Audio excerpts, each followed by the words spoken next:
Jangan marah kalau orang berbuat jahat kepada kita. Kenapa Tuhan katakan begini? Karena Tuhan tahu pembelaan itu adalah hak Tuhan. Sebab kalau kita sudah balas tinju sama orang itu, Tuhan gak akan lagi berperkara dengan orang itu. Karena kita sudah balas. Tapi Tuhan katakan beri kesempatan kepada murka Allah. Biar Tuhan yang membalas itu lebih parah loh. Ya kan Pak Martin? Ya.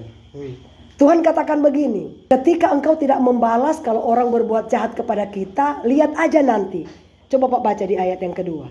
Sebab mereka segera lisut seperti rumput dan layu seperti tumbuhan hijau.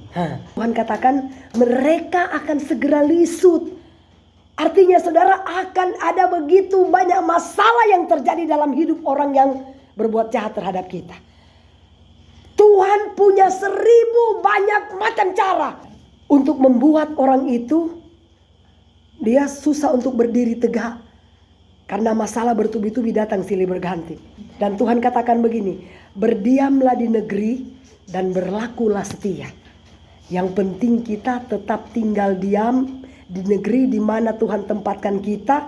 Entah kita sampai sekarang masih di Kalimantan atau kita akan pulang ke kampung, Tuhan katakan yang penting setialah kita kepada Tuhan. Tetap berdiam diri karena pembelaan itu adalah hak Tuhan. Dan satu saat nanti kita akan melihat Tuhan membela orang-orang benar. Dan Tuhan membela anak-anak Tuhan dan orang yang berlindung kepada Tuhan. Karena dia bilang ayat terakhir, Tuhan akan memunculkan kebenaranmu seperti terang. Jadi tidak mungkin Tuhan tidak akan bela kalau kita benar di hadapan Allah. Ya, sekali lagi saya katakan, berbuat baik kepada orang yang berbuat jahat sama kita. Pembalasan itu adalah hak Tuhan. Amin. Supaya kita akan lihat, saudara, ada banyak orang berbuat jahat sama kami. Aduh, saya bilang, saudara bisa lihat saudara. Ya, Tuhan berperkara itu luar biasa. Tapi ketika kita saudara menyerahkan orang yang berbuat jahat itu kepada kita, itu kepada Tuhan, maka kita akan, bukan kita begini, Tuhan tolong Tuhan bunuh dia. Tidak, Tuhan ampuni dia. Amin.